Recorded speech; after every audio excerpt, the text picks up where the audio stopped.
2 big ol' steelhead fillets, fillets as they call them in English class. I like steelhead. It's got a nice fat content. You can see it there, those nice white stripes. Atlantic salmon or any kind of fattier salmon would work great with this exact same recipe. Delicious. I season these with salt, pepper, garlic, and paprika. You do whatever the heck you want. Using lump charcoal as is my usual preference, I'm going to throw some apple wood in here. I'm going to get it lit with a piece of fat wood, which is just sappy wood.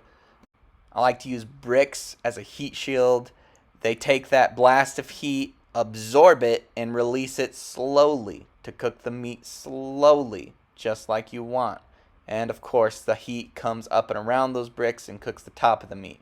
It's perfect. I'm going to try to keep this smoker at around 275, but there's some wiggle room there. And we'll do that until they reach an internal temp of 145.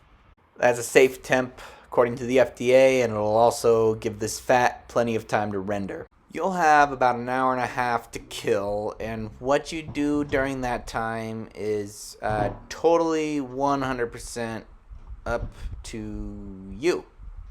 Okay, so a little while later, we're temping 145, and just would you look at these. And if you forgot to spray your grate, no big deal. If they stick a little, just bring on in the whole grate.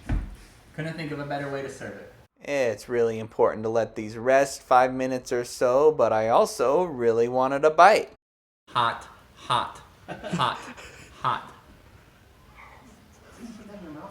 Oh, so hot. Oh, really good. Really good. As always, I appreciate the likes, the comments, and the subscribes. And while you're on the internet, go ahead and check out my Instagram, Local Hero Barbecue, all one word, all lowercase. Check it out. Thanks!